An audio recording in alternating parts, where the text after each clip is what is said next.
স্কুলের উপর আছড়ে পড়ল। আর যে চীন এই ফাইটার জেট তৈরি করেছে তারা 2013 সালে এই ফাইটার জেট বাতিল করে দিয়েছিল। তাহলে কেন এত পুরনো একটা ফাইটার জেট আজও বাংলাদেশ এয়ারফোর্স ব্যবহার করছে?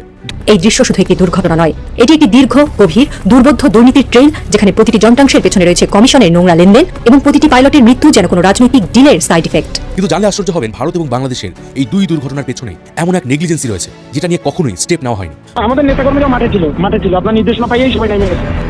2024 সালের জুলাই আগস্ট ঢাকার মতো এত একটা জনবহুল শহরে কেন এয়ারফোর্সের ট্রেনিং চলছিল?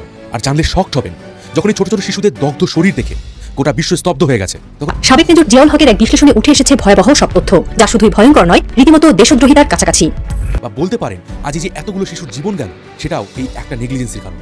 বাংলাদেশ বিমান বাহিনীর দুর্নীতি নিয়ে কথা উঠলে অনেকেই ভাবেন এটি শুধু একটি দুটি বিচ্ছিন্ন চুক্তির গল্প, কিন্তু বাস্তবতা আরো ভয়ানক। এটি আসসালামু আলাইকুম প্রিয় দর্শক, আশা করি সবাই ভালো আছেন। নতুন একটি ভিডিওতে সবাইকে স্বাগতম।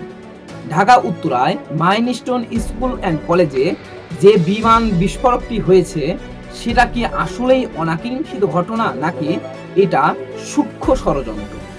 আজকের এই ভিডিওটিতে সেই সকাল সংক্রান্ত ভিডিওর তথ্যই পেয়ে যাবেন। ভিডিওর শুরুতে কিছু ভিডিওর অংশবিশেষ দেখে হয়তো আন্দাজ করতে পেরেছেন আজকের এই ভিডিওটি কতটুকু গুরুত্বপূর্ণ হতে চলেছে। অতএব চলুন না টেনে একটি লাইক দিয়ে সম্পূর্ণ ভিডিওটি দেখে আসি।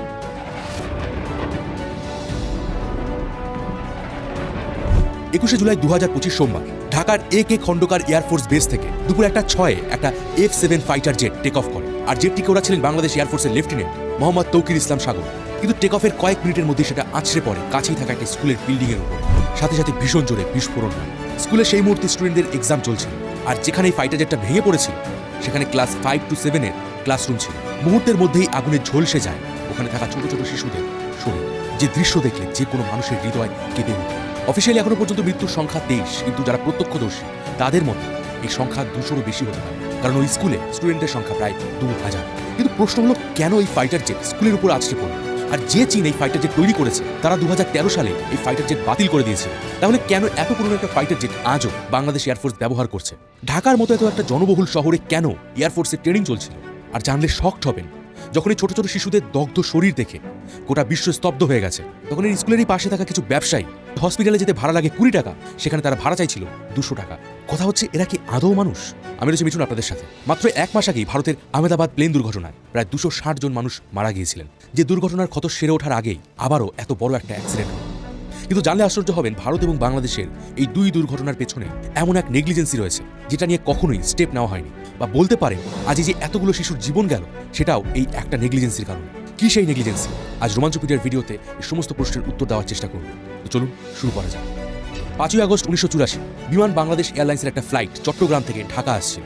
কিন্তু খারাপ ওয়েদারের জন্য ঢাকা এয়ারপোর্ট থেকে মাত্র 500 মিটার দূরে একটা জলাভূমিতে সেই প্লেনটা ক্র্যাশ করে যায়। প্লেনে থাকা প্রায় 49 জন মানুষ সাথে সাথে মারা যান, যেটা এখনো পর্যন্ত বাংলাদেশের ইতিহাসে সবথেকে বড় বিমান দুর্ঘটনা। কিন্তু 21 জুলাই যেভাবে ফাইটার জেটটা একটা স্কুলের উপর ভেঙে পড়েছে, তার মৃত্যুর সংখ্যা এবং ভয়াবহতা হয়তো সেই 1984 সালের ঘটনাকেও হার মানাবে। এদিন এক্স্যাক্টলি ঠিক কি হয়েছিল চলুন এবার সেই বিষয়ে জানা যাক। এদিন দুপুর 1টার দিকে বাংলাদেশ এয়ারফোর্সের লেফটেন্যান্ট মোহাম্মদ তৌকির ইসলাম সাগর একটা Chinese made F7 fighter jet নিয়ে ঢাকার এয়ারফোর্স বেস থেকে টেক অফ করেন। এদিন এই জেটে তিনি একাই ছিলেন, আর এটা ছিল তার ট্রেনিংয়ের ফাইনাল ফেজ। মানে তাকে একাই এই ফাইটার জেটটাকে সফলভাবে ওড়াতে হবে। কিন্তু এই জেট টেক অফের কিছু সময়ের মধ্যেই তৌকির বুঝতে পারে এই যুদ্ধ বিমানে কিছু যান্ত্রিক ত্রুটি রয়েছে। কয়েক মিনিটের মধ্যেই এই জেটটা তার কন্ট্রোলের বাইরে চলে যায়, আর খুবই দ্রুত গতিতে এর উচ্চতা কমতে শুরু করে। তৌকির সাথে সাথে এয়ারবেসে কন্ট্যাক্ট করে, আর এয়ারবেস থেকে তাকে ইমিডিয়েটলি ইজেক্ট করতে বলা হয়। আর এরপরই তার সাথে এয়ারবেসের যোগাযোগ বিচ্ছিন্ন হয়ে যায়। অন্যদিকে এই এয়ারবেস থেকে মাত্র 5 কিলোমিটার দূরেই ছিল ঢাকার উত্তরা এলাকার milestone school and college. Report মতে তৌকির নিজের জীবন বাঁচানোর বদলে শেষ মুহূর্ত পর্যন্ত চেষ্টা করে গেছে এই ফাইটার জেটটাকে বাঁচাতে, বা অন্তত এই ফাইটার জেটটাকে একটা ফাঁকা জায়গায় ক্র্যাশ করাতে। বিমানটা তার নিয়ন্ত্রণের বাইরে চলে যাচ্ছিল, সে তার সর্বোপরি চেষ্টা করেছে খালি জায়গায়, বিশেষ করে মাঠটাই পেয়েছিল যেখানে সে নামানোর চেষ্টা করেছিল। কিন্তু কয়েক সেকেন্ডের মধ্যে এই ফাইটার জেট সেই স্কুলের বিল্ডিং এর উপর আছড়ে পড়েছিল, আর সাথে সাথে জেট ফুয়েলে আগুন ধরে যায়। ভয়ানক এক বিস্ফোরণ হয় এবং চারিদিক কালো ধোঁয়ায় ছেয়ে যায়। আর এই ঘটনাগুলো এতটাই তাড়াতাড়ি হয়েছিল যে ক্লাসের স্টুডেন্টরা ঠিক যেভাবে বসেছিল তারা সেইভাবেই আগুনে পুড়ে ছাই হয়ে যায়। যেহেতু স্কুল ছুটির সময় ছিল তাই অনেক বাবা মায়েরা এসেছিল, তাদের মধ্যে অনেকে মারা যায়। ইন্ট্রোতে আপনাদের কিছু লোভী ব্যবসায়ীদের কথা বলেছিলাম যারা এই অ্যাক্সিডেন্টের ফায়দা তোলার জন্য জিনিসপত্রের দাম বাড়িয়ে দিচ্ছে। এবার বলবো এক মহিয়সী নারীর ব্যাপার। এই স্কুলেরই একজন শিক্ষিকা মাহেরিন মিস, যিনি ছাত্রদের ক্লাস নিচ্ছিলেন। আগুনে তার শরীরও পুড়ে যায়, কিন্তু তারপরেও তিনি প্রায় 20 জন ছাত্র জীবন বাঁচান এবং তাদের সেফলি বাইরে নিয়ে আসেন। আর শেষ পর্যন্ত তিনি নিজে মারা যান। আশেপাশে থাকা বহু মানুষ এই সময় ছাত্রদের সাহায্যে এগিয়ে আসে, আর হসপিটালগুলোতেও বহু মানুষ রক্ত দিতে এগিয়ে আসেন। কিন্তু কেন এই ফাইটার জেট ভেঙে পড়ল? ইন্টার সার্ভিস পাবলিক রিলেশন বা ISPR এর মতে এটা বাংলাদেশ এয়ারফোর্সের F7 BGI ফাইটার জেট, আর তাদের মতে যান্ত্রিক ত্রুটির কারণেই এই ফাইটার জেটটা ক্র্যাশ করেছিল। আজ থেকে প্রায় 60 বছর আগে চীনের চেংডু কর্পোরেশন 1965 সালে এই ফাইটার জেট তৈরি করেছিল। এই জেটের ইন্টারন্যাশনাল নাম J7, কিন্তু বাংলাদেশ এয়ারফোর্সে এই জেটের নামকরণ করা হয়েছে F7। তবে এটা কিন্তু চায়নার নিজস্ব টেকনোলজি নয়, এটা রাশিয়ার MiG-21 এর লাইসেন্সড ভার্সন। এটা একটা থার্ড জেনারেশনের এয়ারক্রাফট, যেটা air to air attack, aerial bombing এবং এয়ার ডিফেন্সের কাজে ব্যবহার করা হয়। বাংলাদেশ 1998 সালে প্রথমবার 12টা F7 ফাইটার জেট কিনেছিল চীনের থেকে। এরপর 2001 এবং 2013-র মধ্যে আরও 28টা F7 ফাইটার জেট কিনেছিল। এই মুহূর্তে বাংলাদেশের কাছে প্রায় 40টা F7 ফাইটার জেট আছে। দেখো, যে সময় ফাইটার জেটগুলো কেনা হয়েছিল সেই সময় টেকনোলজির অনুযায়ী এই ফাইটার জেটগুলো বেশ ভালোই ছিল, কিন্তু বর্তমানে যেখানে এত উন্নত এয়ার ডিফেন্স সিস্টেম রয়েছে, 5th এবং 6th জেনারেশনের ফাইটার জেট লঞ্চ হয়েছে, সেখানে দাঁড়িয়ে এই J7 ফাইটার জেট আজকের দিনে অনেকটাই দুর্বল। এমনকি চীন 2013 সালেই এর প্রোডাকশন টোটালি বন্ধ করে দিয়েছিল এবং রিপোর্ট মতে এর শেষ ব্যাচের কিছু ফাইটার জেট বাংলাদেশে কিনেছে। আজকের দিনে Bangladesh, Pakistan, Zimbabwe, Nigeria, Iran, north Korea সহ বেশ কিছু দেশ এই ফাইটার জেট ব্যবহার করছে। তবে এই F7 বা J7 ফাইটার জেটের যে দুর্ঘটনা, এটা কিন্তু নতুন নয়। মাত্র 2 মাস আগেই 25 মে জিম্বাবুয়ে এয়ারফোর্সের একটা F7 ফাইটার জেট ক্র্যাশ করে যায়, আর এতে পাইলট নিজেও মারা যায়। জুন 2022-এ চীনের সিনজিয়াং প্রভিন্সে একটা J7 ফাইটার জেট একটা বাড়ির উপর আছড়ে পড়ে। মে 2022-এ দুজন ইরানিয়ান পাইলট এই J7 ফাইটার জেটের অ্যাক্সিডেন্টে মারা যান। জানুয়ারি 2022-এ দুজন পাকিস্তানি পাইলট J7 ক্র্যাশ করে মারা যান। এক কথা বলতে পারেন যে J7 ফাইটার জেটের ট্র্যাক রেকর্ড খুব একটা কিন্তু ভালো নয়। মাঝে মধ্যেই এই ফাইটার জেটগুলো যান্ত্রিক ত্রুটির কারণে ক্র্যাশ করে গিয়েছিল। তবে এটুকু শুনে কিন্তু আবার ভাববেন না যে এই J7 এবং F7 ফাইটার জেটই শুধুমাত্র অ্যাক্সিডেন্ট করে। 2005 থেকে 2025 এই গত 20 বছরে বাংলাদেশের প্রায় 11টা ফাইটার জেট ক্র্যাশ করে গিয়েছিল, যার মধ্যে চীনের তৈরি ফাইটার জেট 7টা, রাশিয়ার 3টে এবং চেকোস্লোভাকিয়ার একটা ছিল। এর মধ্যে কিছু দুর্ঘটনা হয়েছে পাইলটের ভুলের কারণে, কিছু হয়েছে পাখির সাথে ধাক্কা খাওয়া, আবার কিছু হয়েছে মেকানিক্যাল ফেলিওরের জন্য। এবার তাহলে আপনার মনে প্রশ্ন আসতে পারে যে এই ফাইটার জেটগুলো কেন এই দেশগুলো ব্যবহার করছে, এগুলোকে কেন বাতিল করা হচ্ছে? দেখুন, 2011 সালে যখন বাংলাদেশ চীন থেকে এই ফাইটার জেট অর্ডার করেছিল, তখন একটা ফাইটার জেটের কস্ট দাঁড়িয়েছিল প্রায় $5.5 মিলিয়ন। বেশিরভাগ ক্ষেত্রে দেশগুলোর মিলিটারি বাজেট কম থাকে, ফলে তারা সহজে পুরনো ফাইটার জেটগুলোকে বাতিল করতে পারে না। আর এখানে বলে দেই, আমাদের দেশেও কিন্তু লাগাতার ফাইটার জেট ক্র্যাশের ঘটনা সামনে আসছে। গত বছর নভেম্বর এবং সেপ্টেম্বরে দুটো MiG-29 ফাইটার জেট ক্র্যাশ করে গিয়েছে। যে ফাইটার জেটগুলো ইন্ডিয়া 1980-র দশকে রাশিয়ার থেকে কিনেছিল। আর সত্যি বলতে প্রবলেম থাকা সত্ত্বেও এই ফাইটার জেটগুলো কিন্তু হঠাৎ করেই বাতিল করা যায় না, কারণ এর সাথে দেশের সিকিউরিটি জড়িয়ে থাকে, তেমনই থাকে বাজেট।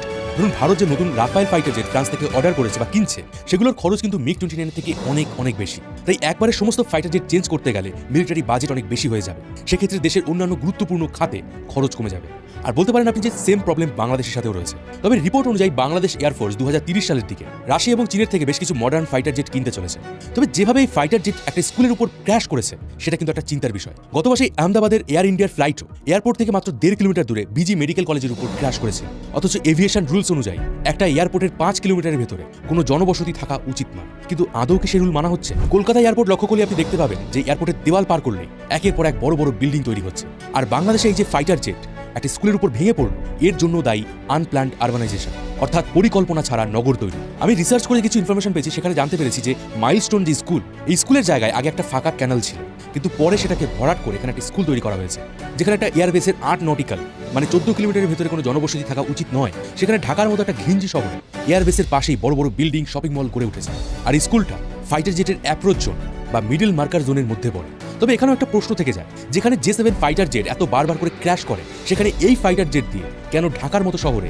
এটাও কিন্তু একটা বড় সড়ো নেগলিজেন্সি। এই দুর্ঘটনায় এক্স্যাক্টলি কতজন মারা গেছে তা নিয়েও একটা নতুন কন্ট্রোভার্সি শুরু হয়েছে। সরকারি মতে বলা হচ্ছে মৃত্যুর সংখ্যা 27, কিন্তু এখানে ছাত্ররা জানায় মৃত্যুর সংখ্যা 200 জনেরও বেশি। কারণ একটি ক্লাসরুমের এমন ভিডিও সামনে এসেছে যেখানে দেখা গেছে একটা ক্লাসের সমস্ত ছাত্ররাই আগুনে পুড়ে ছাই হয়ে গেছে। ফলে এটা পরিষ্কার যে সরকার সঠিক তথ্য প্রকাশ করছে না। আর একজন ছাত্র দাবি করছে, যখন তারা এই লিস্ট সেনাবাহিনীর কাছে দিতে যায়, তখন সেনাবাহিনীর আমি আশা করছি সম্পূর্ণ ভিডিওটি দেখেছেন এবং এই ভিডিওর সাপেক্ষে আপনার কি মতামত অবশ্যই কমেন্ট বক্সে জানিয়ে যাবেন। ভিডিওটি ভালো লেগে থাকলে শেয়ার করতে ভুলবেন না। আমাদের এই চ্যানেলে নতুন হয়ে থাকলে চ্যানেলটি সাবস্ক্রাইব করে চ্যানেলের পাশে থাকবেন। আর যারা ইতিমধ্যে চ্যানেলটি সাবস্ক্রাইব করেছেন তাদেরকে অসংখ্য ধন্যবাদ। দেখা হবে নতুন কোনো ভিডিও নিয়ে, ততক্ষণ সবাই সুস্থ থাকবেন। আল্লাহ হাফেজ।